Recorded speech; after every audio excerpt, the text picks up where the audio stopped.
À tous Bonjour, et bienvenue dans ce webinaire organisé par la team WSI. Je suis Olivier Alossio et j'ai le plaisir d'animer ce webinaire avec Véronique Dubos. Et puis nous avons la charmante Anissa. Salut Véro, salut Anissa, qui est à Paris aux manettes et qui va gérer toute l'intendance. Quelques règles Véro pour démarrer? oui. Alors, les règles. Oula, ça commence. Je vais trop vite. Les règles. Bon, toutes les lignes sont en sourdine par défaut, pardon. Si vous avez des questions, n'hésitez pas à les poser dans la chat box. Sachez que ce webinaire est enregistré et que vous pourrez y avoir accès ensuite. Et surtout, si votre audio ne fonctionne pas, vous pouvez soit vous déconnecter et vous reconnecter, soit passer en mode téléphone. Voilà, vous avez les numéros qui s'affichent en bas de votre écran euh, pour le mode audio. Bon, a priori, tout le monde nous entend parce qu'on a eu beaucoup de oui dans la chatbox Anissa. Alors, ce webinaire, on va essayer de vous apporter un maximum de contenu et n'hésitez pas, si vous avez des questions pendant la présentation, à nous couper, à nous interrompre. On a la fâcheuse tendance à s'emballer.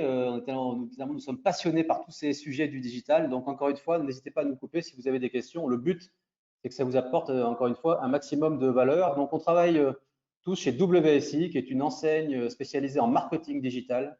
Et notre mission chez WSI, c'est d'accompagner les TPE, les PME, pour les aider à développer plus de visibilité en utilisant Internet, les réseaux sociaux et l'emailing. L'enseigne existe depuis maintenant 25 ans et donc moi j'ai le plaisir de vous parler depuis la plus belle ville du monde, Marseille. Et je le pense sincèrement. Donc moi je m'occupe de l'agence WSI dans le sud de la France, vous l'avez compris. Et toi Véro, tu es dans le sud aussi, mais c'est pas le sud-est, ce que tu es. Non, moi je suis dans le sud-ouest, dans les Landes plus exactement, à Mont-de-Marsan. Voilà, donc nous sommes les dignes Ça va représentants du chanter, sud. ça va chanter aujourd'hui dans le digital. C'est ça. Alors Véro, de quoi on va parler aujourd'hui? Alors aujourd'hui, on va parler de la publicité en ligne. Donc le sommaire du jour, c'est le nouveau contexte dans lequel nous nous trouvons aujourd'hui, malheureusement pour certains, heureusement pour d'autres. On va vous donner les solutions pour générer du chiffre d'affaires très rapidement. On va vous parler plus précisément de la publicité en ligne et de Google Ads. Et enfin, s'il y a des questions qui restent, on va échanger. Parfait, quel programme? Donc encore une fois, si vous avez des questions, n'hésitez pas. Alors on a vécu franchement, et c'est pas fini, une année assez dingue sur Internet. Tout le référentiel qu'on avait avant mars 2020 a juste volé en éclats avec les recherches en ligne qui ont explosé et d'une manière générale, le comportement des utilisateurs qui a complètement changé avec le Covid. On retrouve à peine, entre guillemets, en fin d'année, une certaine stabilité sur tout ce qui se passe en ligne. Alors moi, je vous parle là, quand je vous dis ça, je vous parle de la cuisine. Mais ce qu'il faut bien comprendre et le message qui se cache derrière, c'est que le Covid, finalement, c'est un accélérateur de tendance. Le digital, bien évidemment que ça existait avant le Covid, que c'était déjà devenu critique pour bon nombre d'entreprises, d'entrepreneurs, dès lors qu'on souhaite développer de la visibilité. Mais le Covid n'a fait finalement qu'accélérer la tendance et bouleverser le paysage de la recherche en ligne. Et nous, on voit ça comment, quand on observe ce qui se passe chez nos clients, c'est finalement, ça représente aujourd'hui un volant d'opportunités, franchement, sans précédent pour tout type d'entreprise, qu'elle soit petite, qu'elle soit grande, bien évidemment. Et donc, on est intimement convaincu chez WSI que le fossé va se creuser entre les entreprises qui finalement vont prendre le virage du digital et celles qui vont rester à quai malheureusement. C'est comme dans toutes les crises, il y en a qui la subissent, il y en a qui en profitent. Et là, pour le coup, c'est ce qu'on va essayer de vous montrer dans ce webinaire, avec notamment à la fin des exemples concrets de choses qu'on met en place chez nos clients et voir comment on peut tirer parti de ce qui se passe actuellement. Ce qui est certain, c'est qu'on est rentré de plein pied dans la société des écrans, avec le télétravail, le confinement forcé au deuxième trimestre de l'année, même un confinement plus souple sur la fin d'année. Mais ce qui est certain, c'est qu'il y a de nouvelles habitudes qui ont été prises, et notamment celle d'aller surfer sur Internet, de rechercher en ligne. Et ce qu'on s'aperçoit aujourd'hui, c'est qu'on est vraiment rentré ce que moi j'appelle dans l'ère du multicanal. C'est-à-dire qu'aujourd'hui, une entreprise, un prospect, quand il doit acheter un produit ou un service, bien évidemment, il va se renseigner d'abord sur Internet, sur les réseaux sociaux, mais pas que. Et donc, l'idée, c'est comment on peut, avec le digital, créer du lien, un maximum de liens avec tout son écosystème, avec son marché, pour proposer ce qu'on appelle chez WSI une expérience prospect optimum. L'idée derrière, c'est quoi? C'est vous avez une entreprise qui recherche un produit ou un service comme celui que vous proposez, il ne vous connaît pas, il vous trouve sur Internet. Quelle est l'image que vous allez rendre de votre entreprise? Comment vous allez faire pour lui donner envie de vous contacter? C'est tout sur ces sujets-là que je trouve qu'il est hyper intéressant de travailler sur des éléments intrinsèques à votre entreprise, mais surtout comment on fait pour créer la rencontre finalement entre votre activité, votre business et puis la recherche de l'internaute. Véro, tu peux avancer s'il te plaît. Et donc, on est vraiment rentré de plein pied dans l'ère du multicanal. Encore une fois, donc les gens utilisent le digital pour se renseigner, trouver de l'information pertinente. Et le but, alors qu'on travaille ce qu'on appelle en B2C, si je vends en particulier ou si je vends aux entreprises, la finalité, ça peut être si je vends en particulier effectivement l'achat en ligne. La finalité, si je vends aux entreprises, de générer un contact, de générer une demande, c'est de faire en sorte que finalement, l'image que je vais dégager de mon entreprise en ligne doit être là pour donner envie, susciter un intérêt, soit vers un achat en ligne, soit vers une prise de contact. Alors, on va vous parler dans ce webinaire d'un outil, voilà, Google Ads, alors qui reste effectivement un outil aujourd'hui très puissant pour générer de la visibilité.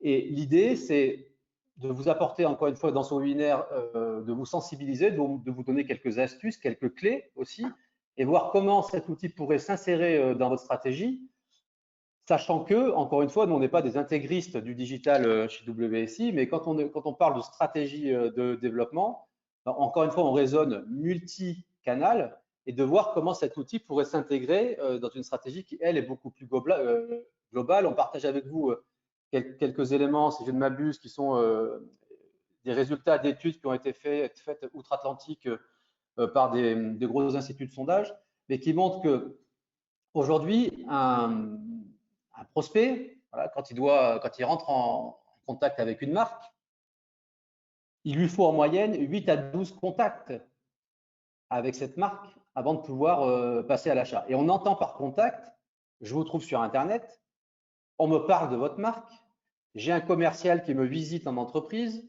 je reçois un coup de téléphone, un email, etc., etc. Donc c'est vraiment on est vraiment aujourd'hui à la croisée des chemins avec cette notion de multicanal qui n'a jamais, à notre sens, été aussi prégnante. Alors on peut avancer, Véro, s'il te plaît, sur les slides. Donc on va rentrer maintenant un peu plus dans la mécanique de l'outil. Et alors quand on parle de communication digitale, retenez qu'il y a vraiment 3 supports qui sont à votre disposition: le moteur de recherche, les réseaux sociaux et l'emailing.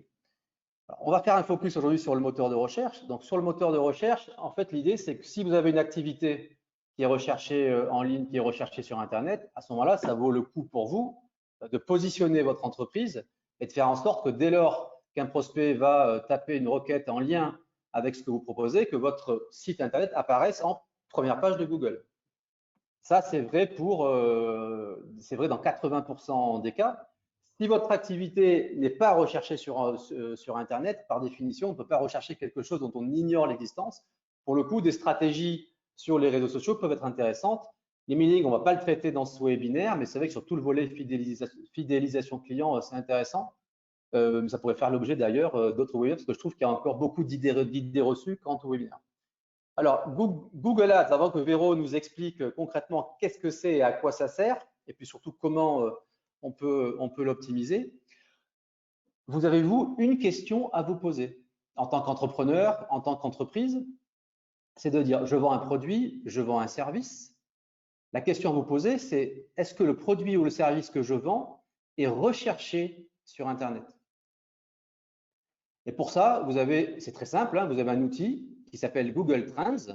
C'est gratuit, hein, vous pouvez le faire maintenant, vous pouvez le faire après le webinaire. Vous allez sur Google, vous tapez Google Trends et vous tapez le nom de votre service, le nom de votre produit. Je ne sais pas si vous vendez, si vous vendez des vêtements, vous vendez des chaussures, etc. Peu importe. Si vous vendez en B2B, si vous faites du conseil, faites de la formation, vous travaillez dans le milieu industriel, bref, peu importe votre secteur d'activité, vous tapez votre secteur d'activité et puis vous allez voir, Google va vous donner les tendances de recherche liées à votre activité, liées à votre produit ou à votre service. Si vous voyez qu'effectivement il y a des recherches en ligne, ben là pour le coup, c'est pertinent pour vous d'aller vous positionner et d'essayer de mettre en place des tactiques, des stratégies pour positionner votre entreprise en première page de Google. Et donc c'est ce qu'on va voir tout de suite avec un outil qui s'appelle Google Ads et qui reste encore à ce jour et de loin l'outil le plus efficace pour propulser du jour au lendemain, littéralement, son entreprise tout en haut de la première page de Google. Alors Véro, Google Ads, concrètement, c'est quoi? Ça ressemble à quoi? De quoi on parle? Ah, Google Ads, de quoi on parle? On parle d'un outil, comme son nom l'indique, qui est proposé par Google, qui est comme Google Trends et comme tous les outils Google, totalement gratuit. Alors bon, Google Ads, on va voir que il faut payer, mais vous pouvez accéder à l'outil sans rien débourser. Google Ads, c'est quoi? C'est en fait la plateforme sur laquelle on va pouvoir faire de la publicité sur Google. Donc la publicité en ligne, c'est quoi? C'est le fait d'utiliser Internet pour faire la promotion d'une marque, d'une entreprise, d'un produit ou d'un service. Voilà. L'objectif, le but, c'est que l'objectif que l'on s'est fixé soit atteint, quel qu'il soit. Ça peut être de la vente en ligne, ça peut être d'avoir un formulaire de contact rempli ou bien un appel téléphonique. Voilà ce que c'est grosso modo la publicité en ligne. On verra qu'elle prend différentes formes, on le verra plus tard, et voilà. Donc le but, c'est Donc vraiment de pouvoir faire. Oui, vas-y Olivier, là, je t'écoute. sur la copie d'écran, ce que je vois, donc quand il y a écrit annonce, c'est que ce sont des entreprises qui ont payé Google pour apparaître tout en haut du moteur de recherche, c'est ça? C'est ça, tout à fait. Les annonces Google, si elles sont bien faites, parce qu'elles peuvent être mal faites, si elles sont bien faites, les annonces Google arrivent en première place, sur les 3 premières places des résultats de recherche, des pages de résultats de recherche. Elles viennent avant les résultats de recherche locale et avant les résultats organiques, ce qui correspond au référencement naturel. En revanche, si c'est pas bien fait, vous pouvez voir vos annonces se positionner tout en bas de la première page, c'est-à-dire sur les 11e, 12e, 13e positions. Voilà, donc d'où l'utilité d'avoir des publicités qui soient performantes. Alors, la publicité, elle peut répondre à plusieurs objectifs. Alors, ces objectifs, vous voyez, notoriété, acquisition, fidélisation, correspondent ni plus ni moins à des niveaux de ce qu'on appelle le tunnel de conversion. La notoriété, c'est quoi? C'est de faire prendre conscience à nos clients potentiels, à notre cible, que notre entreprise existe, et c'est quelque part lui faire adhérer à nos valeurs, à notre mode de communication, à ce qu'on est. Voilà, c'est un peu comme si vous aviez dans la rue un magasin avec une vitrine et une enseigne super attrayante et que vous donniez envie aux passants de rentrer dans votre boutique. Voilà, pour le transposer sur le réel. L'acquisition, c'est le fait de pouvoir générer derrière des résultats grâce à nos actions. Donc ça peut être soit effectivement de la vente, ça peut être en B2C, ou c'est sur du commerce, ou ça peut être aussi de générer des leads, des prospects pour du B2B où le cycle de vente est très souvent beaucoup plus long. Voilà ce que c'est que l'acquisition. Et enfin, la fidélisation, c'est de faire revenir des clients qui sont déjà venus chez nous pour créer une relation durable. Je rappelle qu'il est plus facile de faire du récurrent, de la vente récurrente, que d'acquérir de nouveaux clients. Ça coûte moins cher de fidéliser que d'aller chercher de nouveaux clients. C'est Olivier, tu as intéressant quelque chose à ajouter? ce que tu partages avec nous, Véro. Parce que là, souvent, dans l'esprit des boîtes que je rencontre ou des entrepreneurs, on a tendance à brûler les étapes. C'est-à-dire, OK, je fais de la publicité, il faut que ça me rapporte tout de suite. Mais ce qu'il faut bien comprendre, c'est que un prospect, avant d'acheter, c'est beaucoup plus facile pour un prospect d'acheter un produit ou un service à une marque qu'il connaît déjà, plutôt qu'à une marque qu'il découvre pour la première fois. Et donc, faire de la notoriété, faire parler de sa marque, commencer à sensibiliser son marché à sa marque, ses produits, ses services, c'est indispensable pour, dans un second temps, lancer ce qu'on appelle des campagnes d'acquisition qui auront de meilleurs résultats. Parce qu'encore une fois, un prospect, il a besoin d'être exposé plusieurs fois à une marque avant de passer à l'action. Exposé dans le but de quoi? D'être rassuré, d'avoir confiance dans la marque, dans le but d'aller concrétiser et d'acheter le produit ou le service. Et souvent, moi, je vois des entrepreneurs, des entreprises qui brûlent les étapes et qui vont directement sur la phase vente et achat et du coup sont déçus des résultats. Donc la notoriété, et puis tu vas nous montrer, je crois, des exemples après de ce qu'on est capable de faire avec Google Ads pour justement susciter de l'intérêt et générer de la notoriété. Tout à fait. Ça m'est arrivé, moi, d'avoir, et notamment B2B, où on pense que de suite faire de la publicité et en croyant qu'on va avoir contact tout de suite avec le client, c'est une erreur. Voilà, il y a un tunnel de conversion qui existe, c'est bien, c'est pas une invention, c'est bien parce que ça correspond à la réalité du processus d'achat. Donc, Et vous avez même très des grandes important. marques. Si on prend l'exemple de Coca-Cola, par exemple. Coca-Cola, qui est une marque mondialement connue, reconnue, etc., bah, ils continuent en permanence à faire de la publicité, à s'afficher, à faire de la notoriété. Et pour autant, c'est une marque qui est connue. Tout à fait.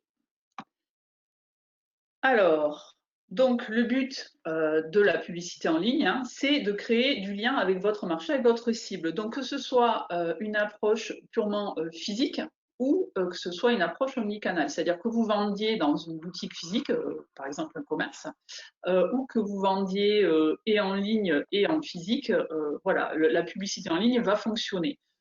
On ne va pas forcément mettre en place les mêmes solutions. Comme vous voyez, pour augmenter du trafic dans votre boutique physique, on va avoir recours à des solutions telles que les enchères intelligentes ou les extensions de lieux pour donner confiance à la cible, mais ça, Olivier en parlera tout à l'heure, ou bien aux campagnes locales. Pour ce qui est de l'approche omnicanale, là, on va être vraiment, le but, ce ne sera pas forcément d'aller tout de suite sur le physique, mais plutôt de continuer à travailler la notoriété et également le recours à la vidéo, donc avec YouTube et le display intelligent. Olivier, je vais te laisser commencer à présenter les 5 leviers qu'on voulait mettre en avant aujourd'hui pour être plus efficace. Ou c'est moi? Non, Alors, c'est moi qui présente. là, D'ailleurs, on va rentrer un peu plus dans, on va rentrer un peu plus dans la, entre guillemets, dans la technique et la mécanique. Et encore une fois, Anissa, voilà, si on en perd quelques-uns en route, n'hésite pas, on essaye d'être le plus pédagogique possible. Donc, Là, on va traiter, pardon? tout le monde est là, tout le monde est attentif. D'accord. Donc, on va pas, alors, s'il y en a parmi vous qui utilisent déjà l'outil, on va parler dans 4 ou 5 slides de stratégies avancées pour vous donner des tips concrets sur ce que vous pourriez faire pour améliorer vos campagnes. Et puis, s'il y en a qui découvrent l'outil, ben là encore, on essaye de faire preuve de pédagogie. On répète les choses, mais c'est vraiment, on insiste dessus parce que c'est vraiment important. Alors, ce qui est intéressant déjà avec l'outil, quand vous démarrez, le premier levier qu'on souhaite partager avec vous, c'est qu'on ne part pas à l'aveugle quand on fait ce genre de campagne. Et voilà, j'ai une entreprise, je vends un produit, je vends un service, je souhaite faire connaître ma marque, d'accord, parce que je démarre, parce que ma marque est neuve sur Internet, peu importe. Donc, je vais lancer des campagnes de notoriété. Je suis déjà connu sur un marché, je lance un nouveau produit. Je dis, tiens, là, ça serait intéressant de lancer des campagnes d'acquisition parce que je veux booster des ventes, je veux générer des contacts.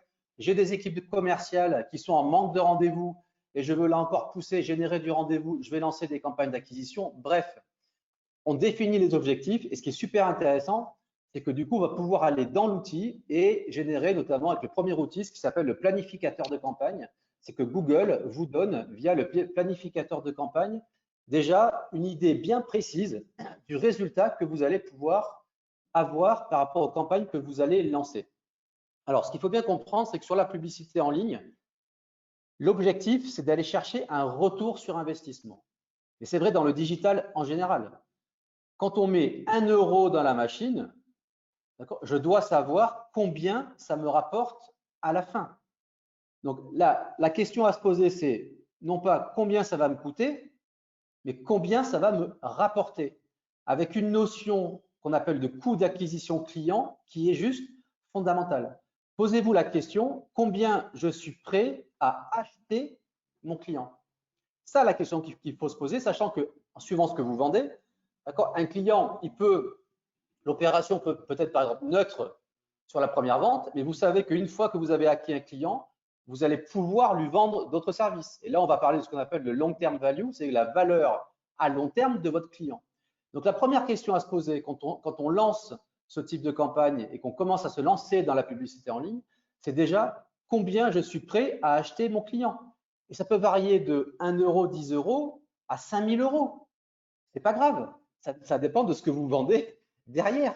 Donc ça, c'est la première question à se poser. Une fois qu'on a la réponse à cette question, on va pouvoir utiliser ce qu'on appelle le planificateur de performance, qui est un outil gratuit proposé par Google. Dit autrement, c'est en gros votre étude de marché sur Google pour pouvoir vous commencer à vous projeter dans votre campagne avec quand même l'idée derrière qu'une fois qu'on démarre une campagne, il y a une phase d'apprentissage et puis après, on va se confronter à la réalité du terrain. Parce que ce qu'on ne vous a pas dit, c'est qu'il y a de la concurrence, d'accord? Sans rentrer dans les détails, parce que ce n'est pas le but de ce webinaire, mais il y a de la concurrence et que 4 places en haut de la première page. D'accord? Donc, si vous êtes plusieurs à vouloir occuper les 4 places, à un moment donné, il y a de la concurrence. Donc, ça fonctionne avec un système d'enchères.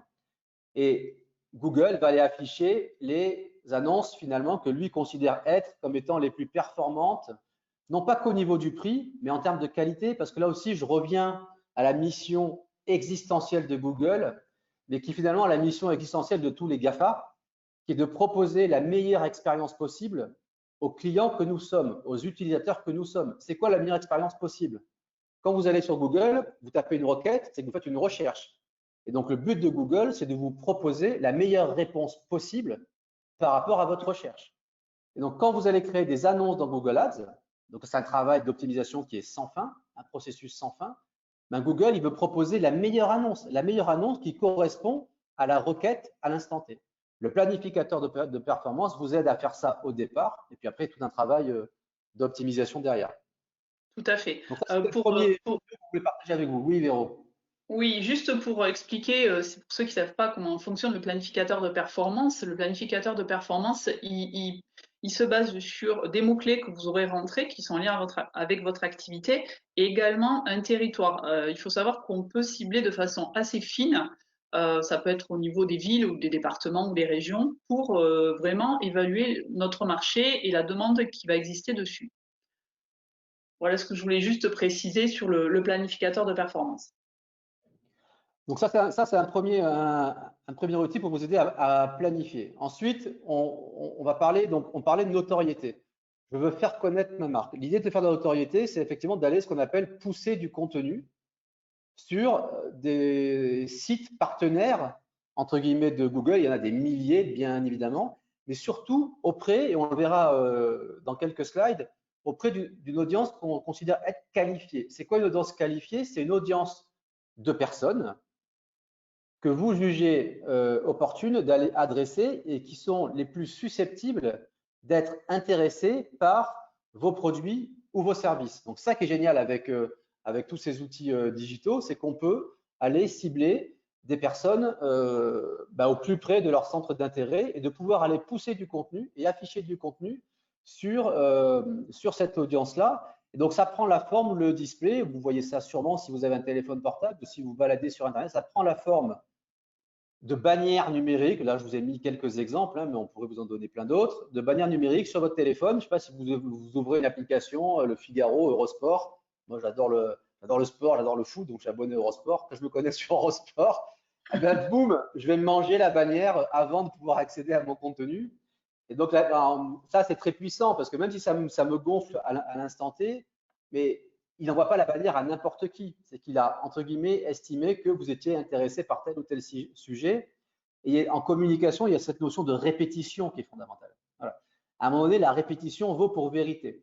Et donc, ces bannières-là, ça vient comme ça affiché. Et ce qui est intéressant avec le display, j'en parle après, c'est qu'on a des coûts au clic. Véro, tu peux avancer, s'il te plaît?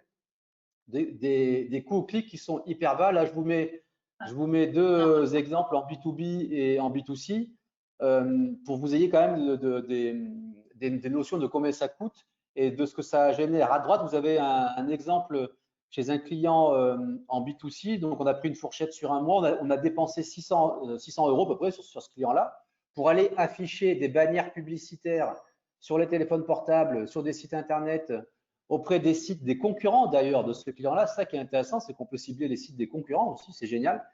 Donc sur 600 €, on a généré quasiment 2 millions d'impressions. Donc c'est quoi une impression? C'est affichage. On a généré 2 millions d'affichages pour 14 000 clics vers le site internet. À gauche, donc ça c'est à peu près les ratios qu'on a en B2C à la louche, parce que ça varie bien évidemment d'un client à un autre. À gauche, je vous ai mis des ratios qu'on retrouve plus ce qu'on appelle en B2B. Hein, si on a une activité où on vend aux entreprises, donc on s'adresse à un public qui est beaucoup moins large, hein, qui est beaucoup plus ciblé. Et on voit qu'en dépensant par exemple 80 €, on arrive à générer quand même 40 000 impressions et à peu près 200 clics vers le site internet. Donc là, ce sont vraiment les ratios qu'on a en affichage quand on fait du display, sachant qu'on n'est pas sur des campagnes d'acquisition, mais on vient commencer à s'afficher sur Internet, à faire ce qu'on appelle de la notoriété de marque, pour commencer à créer de la confiance autour de la marque, autour du produit et autour du service. On parle du search maintenant, Véro. Donc là, on descend d'un cran sur l'acquisition. Tu veux en parler, en dire un mot?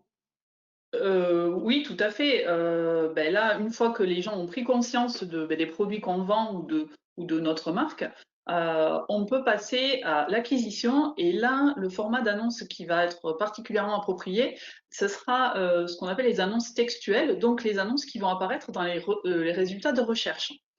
Voilà, ces annonces, elles ont vraiment pour but de générer un appel vers votre centre d'appel, soit de vous faire venir en magasin, soit de vous faire remplir un formulaire de contact. Et pour ça, il y a quelque chose qui est ultra efficace, et ça s'appelle les extensions d'annonces.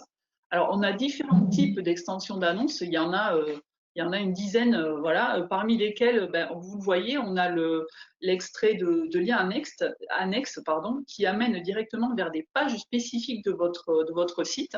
Donc ça, c'est vraiment efficace en B2B.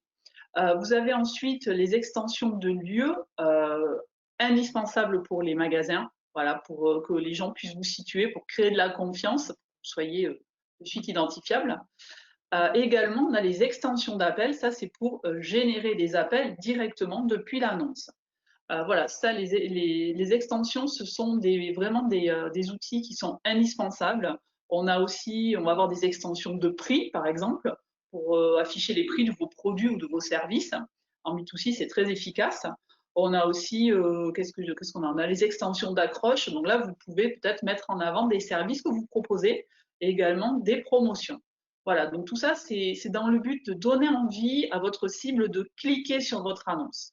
Ça la complète, c'est vraiment très efficace, sachant que sur les annonces textuelles, on va être limité dans le texte qu'on va pouvoir écrire. Comme vous voyez là sur les extensions qu'on peut montrer, on est limité à 2 ou 3 titres et on est aussi limité dans la description qu'on peut apporter. Donc, on ne peut pas tout dire dans une annonce, il faut vraiment être hyper efficace. Par défaut, en fait, quand vous rédigez une annonce, par défaut, on est limité. Donc, l'idée des extensions, c'est de venir rajouter du contenu enrichi, d'enrichir votre annonce d'informations plus pertinentes en lien avec votre activité, pour donner, comme a dit Véro, encore plus envie à l'internaute de cliquer et d'être redirigé vers votre site internet. L'extension d'annonce, c'est l'opportunité pour votre annonce de prendre encore plus de place dans les résultats du moteur de recherche et donc d'être encore plus visible et donc d'inciter encore plus au clic. Tout à fait. Alors, tu vas nous parler de Google My Business. Alors, Google My Business, donc toujours dans le prolongement des extensions d'annonces. Je voulais faire un mot sur Google My Business, notamment pour les personnes qui nous écoutent ou les entrepreneurs qui nous écoutent et qui auraient besoin de bien référencer leur site internet. Google My Business, c'est votre inscription, c'est l'inscription de votre entreprise dans l'annuaire de Google. Voilà. C'est ce qui, quand vous lancez une recherche, c'est ce qui apparaît sur la droite avec la carte, numéro de téléphone, adresse, etc. Donc ça, c'est déjà une première chose à faire, indépendamment de ce qu'on vous raconte ici, c'est d'inscrire votre entreprise dans l'annuaire de recherche de Google, que vous ayez un point de vente physique ou que vous soyez une entreprise que vous vendiez en B2B. Ça, c'est la première chose. Donc, ce qu'ils savent, et donc du coup, un compte Google My Business bien optimisé permet d'améliorer le référencement de votre site internet. Ça, c'est la première chose. Permet d'apparaître dans les résultats de recherche, notamment liés à la carte. Permet d'aller collecter des avis clients. Là aussi, c'est hyper intéressant parce que on ne parle pas de réputation en ligne, mais n'oubliez pas qu'on est en 2020. Et en 2020, votre réputation, c'est ce que dit Google de vous. On aime ou on n'aime pas, mais c'est comme ça.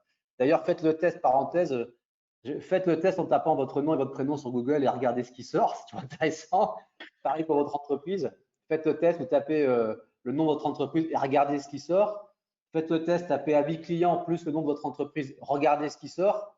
Là aussi, on n'y pense pas assez, mais ce sont des éléments de réassurance qui sont juste fondamentaux.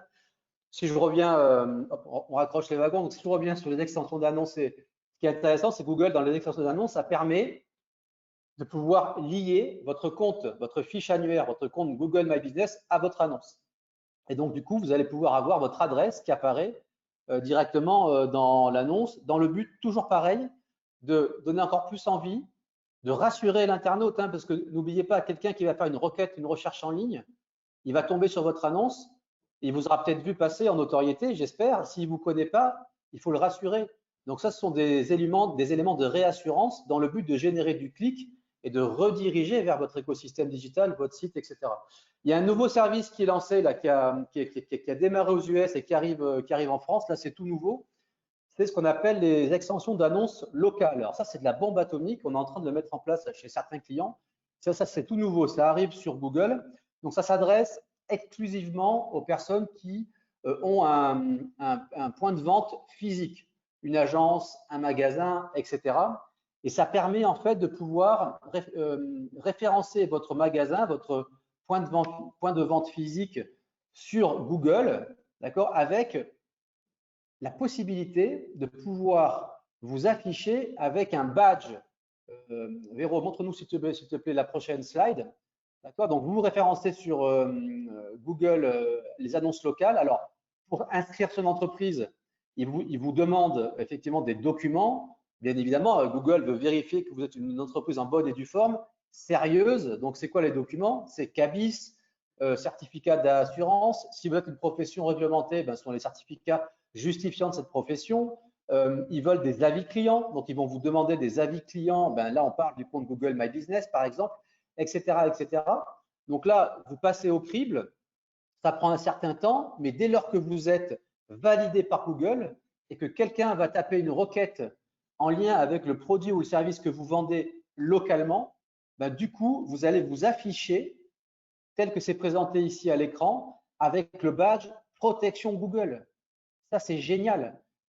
Vous avez le badge de certification en termes de réassurance client. C'est juste incroyable. Ça, c'est un tout nouveau service qui est en train d'arriver en France sur Google. On est en train chez WSI de le déployer sur certains clients et ça s'adresse aux personnes qui vendent localement via un point de vente ou via une agence, par exemple.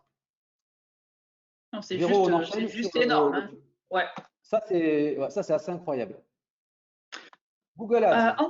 Alors, Google Ads, le mode automatique, qu'est-ce que c'est le mode automatique? Alors, c'est pas que Google Ads fait le travail à votre place, mais c'est juste que Google Ads vous donne des conseils. Google, ils sont là dans l'intérêt de vous visiteurs, et donc ils vont faire en sorte que vous soyez meilleur.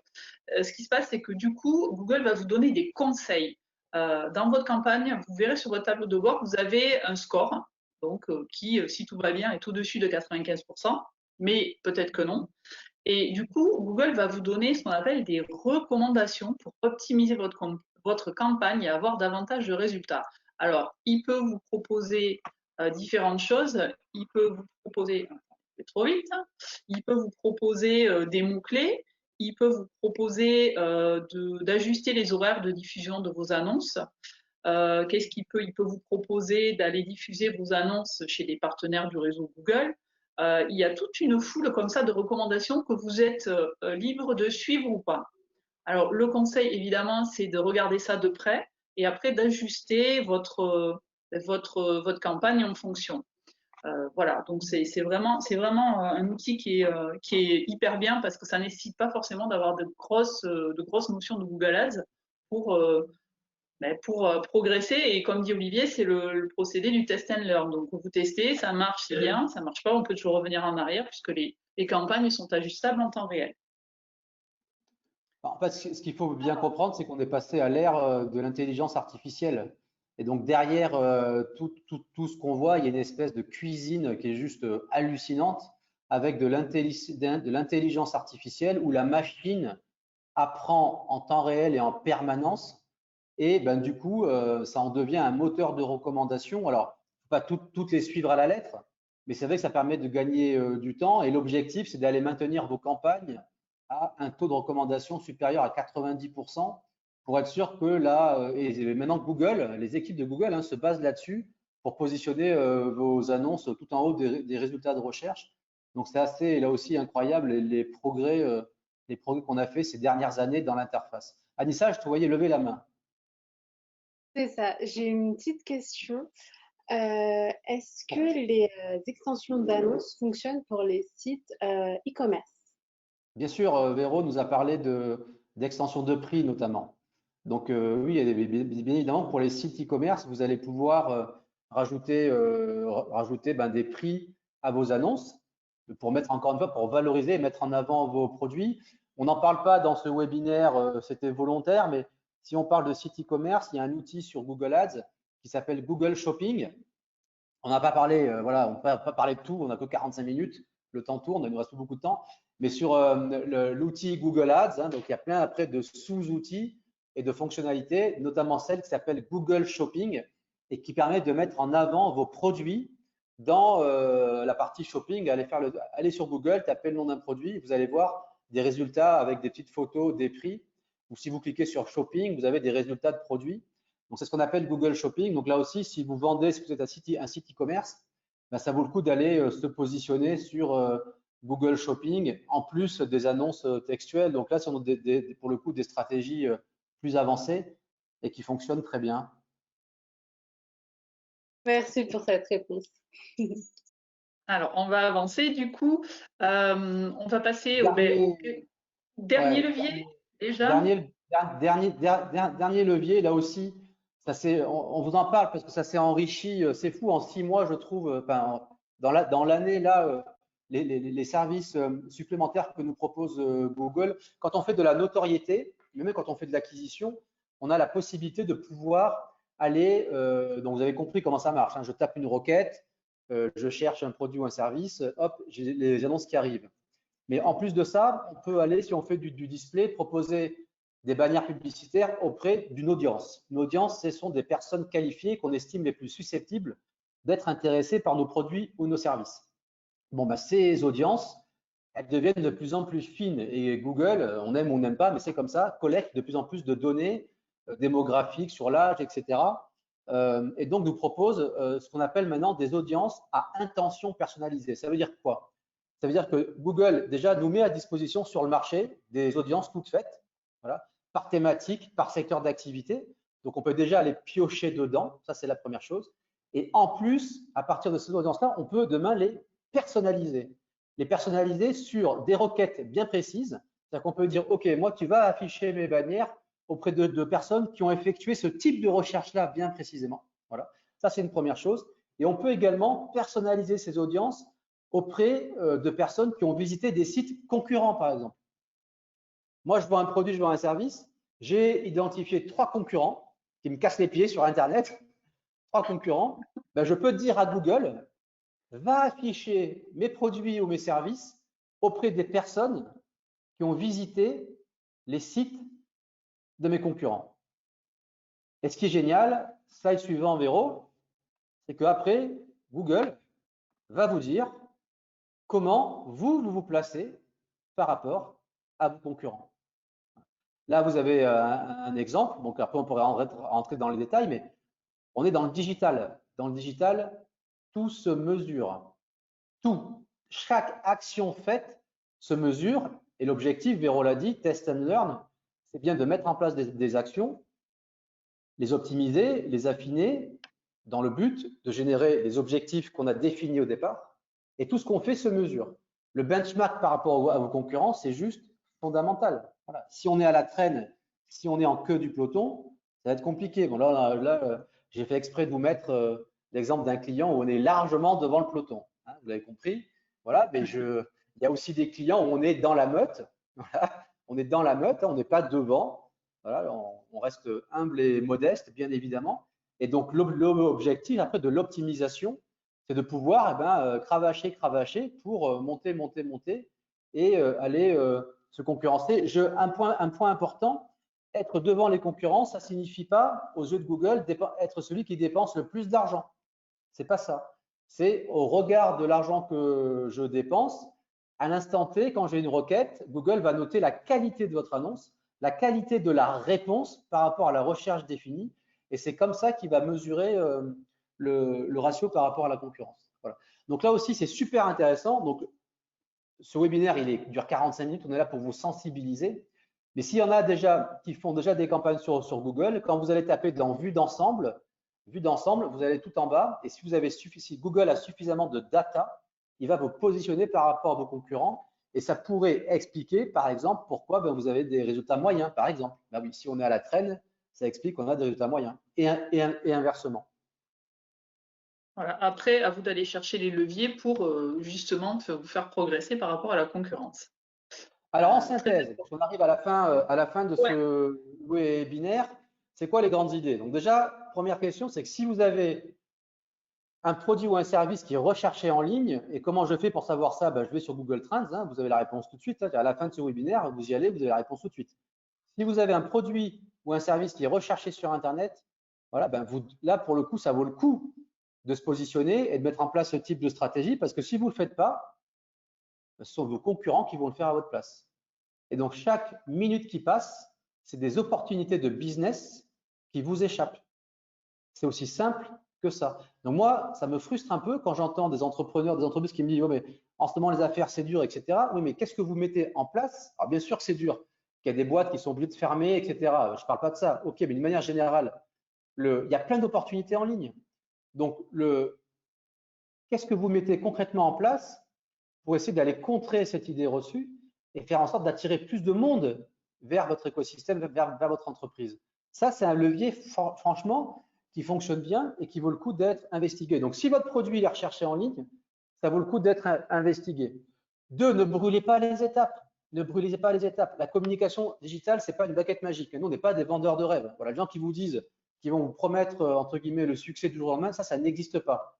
Si ça existait, on serait milliardaire, hein, et ce n'est pas le cas. Donc, la communication digitale, pour que ce soit efficace, il faut travailler dans la durée, d'être cohérent, d'être aligné sur l'ensemble de ces supports. Et le mot-clé, c'est la répétition. Donc, c'est de mettre en place une stratégie qui s'inscrit de manière pérenne et dans la durée pour faire connaître votre marque, notoriété, et pour ensuite, petit à petit, amener votre marché vers votre écosystème, vers votre site Internet, créer de la confiance, créer des discussions pour ensuite générer du chiffre d'affaires. Le chiffre d'affaires, c'est la conséquence. Je crois que c'est Bernard Arnault qui dit ça, patron de LVMH. Profit is only the consequence of what we do well. Hein, l'argent, ce n'est que la conséquence de ce que nous faisons bien. Voilà. Donc, ce que nous faisons bien, c'est quoi? C'est se positionner, se différencier, faire parler de nous, notoriété, et puis lancer des campagnes commerciales d'acquisition. Voilà. Définir un budget. On ne part pas dans le digital la fleur au fusil. On définit un budget, on définit combien je suis prêt à payer pour acheter un client, et à partir de là, on tire la pelote de laine et on construit. Voilà. Et donc, tout se mesure, on analyse et surtout, on optimise. Hein. Vous sachez que quand vous lancez une campagne, il y a déjà 3 semaines d'apprentissage. Vous lancez une campagne sur Google, la machine elle a besoin déjà de 3 semaines pour comprendre ce que vous faites et regarder qui elle peut attirer vers votre entreprise de manière pertinente. Donc, c'est vraiment, encore une fois, un travail dans la durée de test and learn. Et je crois que Véro, tu voulais partager pour finir quelques erreurs courantes qu'on voit souvent dans des campagnes chez les clients. Tout à fait. La première erreur, alors j'ai placé peut-être bon, bref. Le premier point, c'est comme disait Olivier, c'est pas arrêter trop vite. Il y a 3 semaines d'apprentissage pour Google. Mais grosso modo, pour avoir vraiment des résultats significatifs sur une campagne, il faut bien tester 3 mois avant de tirer des conclusions.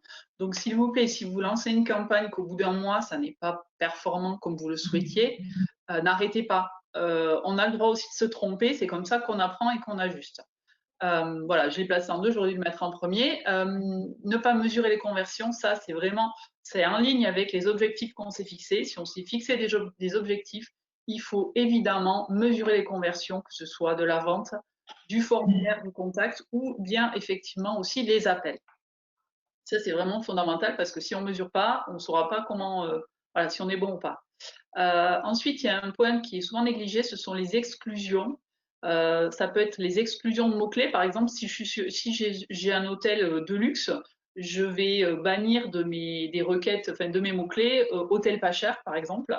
On peut aussi exclure voilà, des appareils. Si vous avez un site malheureusement qui n'est pas responsive, vous pouvez exclure les mobiles de vos campagnes publicitaires et après ajuster au niveau des jours et des heures aussi. Si vous êtes un restaurant, vous pouvez décider de publier vos annonces peut-être de 11h à 14h chaque jour. Voilà, c'est aussi un moyen d'affiner les campagnes et de les rendre plus efficaces. Une erreur qui est aussi très commune qu'on voit tous les jours, c'est que les clics, en fait, les annonces amènent vers les pages d'accueil du site. Exemple, si vous êtes une entreprise qui fait du coaching et de la formation, vous faites une publicité sur la formation et que votre annonce est en rapport avec la formation, vous envoyez les gens vers la page d'atterrissage de votre site, ils vont pas comprendre hein, parce que vous allez avoir une présentation qui va être sur votre page d'accueil qui va être plutôt généraliste. Et donc, à ce moment-là, les gens vont pas, on n'est pas aligné avec l'annonce en fait. Et à ce moment-là, il faut soit vous avez une page dans votre site qui est en rapport avec l'annonce, donc vous avez une page formation, soit vous devez faire ce qu'on appelle une page d'atterrissage, c'est-à-dire une page qui va vraiment être totalement en phase avec l'annonce et le message que vous avez passé. C'est ça aussi qui va dire à Google que votre campagne, que votre communication est bonne et c'est ça qui vous fera aussi monter dans les résultats de recherche. Et enfin, dernière astuce, c'est voilà, c'est peut-être plus anecdotique, mais voilà, quand vous allez fixer vos paramètres de campagne et notamment les emplacements de diffusion, Google va vous proposer de diffuser systématiquement chez ses partenaires. Attention, soyez vigilants là-dessus. Si vous lancez une campagne, peut-être que oui, cochez-le au départ, mais analysez au bout de quelques temps pour voir le taux de clic qui est engendré par la diffusion chez les partenaires de Google, parce qu'il arrive très souvent que les performances soient assez mauvaises sur ce type d'emplacement.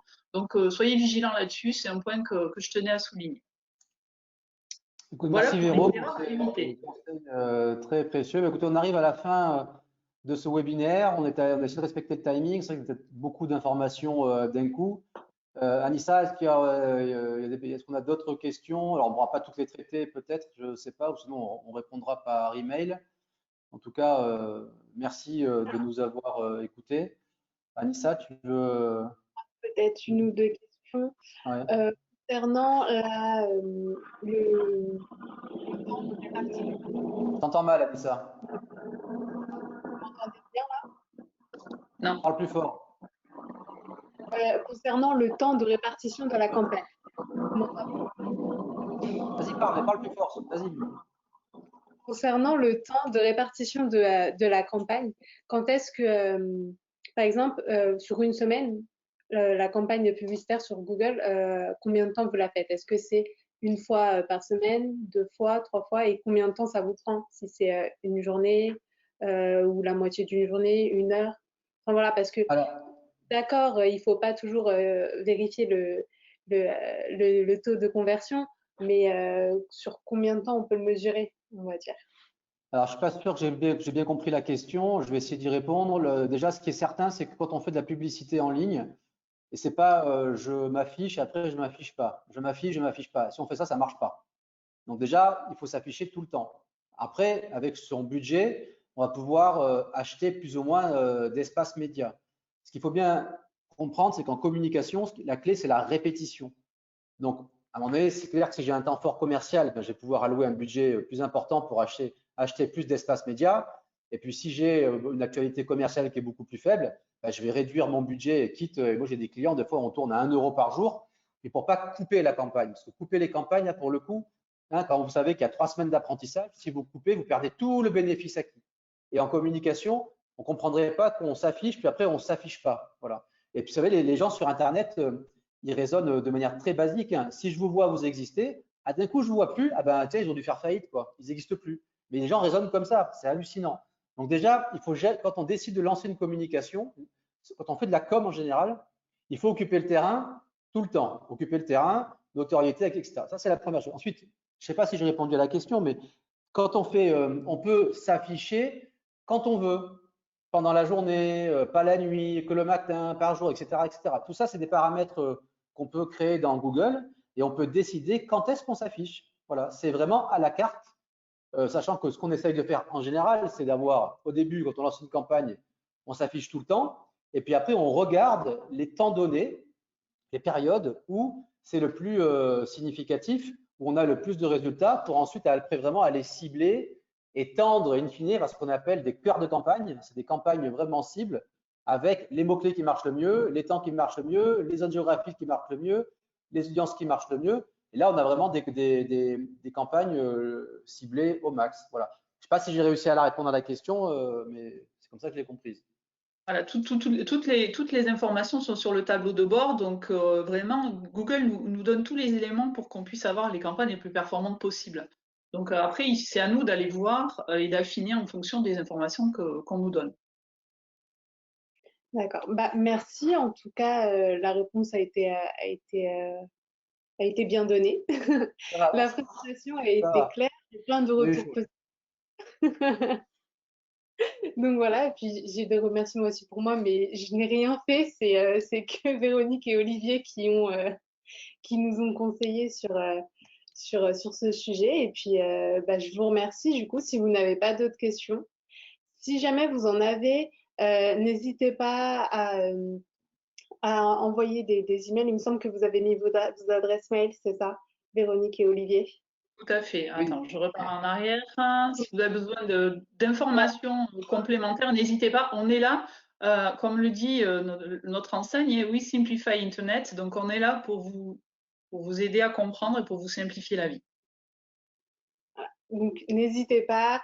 Et puis, concernant la présentation et le support, vous le recevrez maximum dans les 24 heures qui suivent. Je vous remercie en tout cas de votre présence. Magnifique, Anissa. Merci. Merci, Véro. Merci, Anissa. Merci, Olivier. Bonne journée. Ciao. Bonne journée.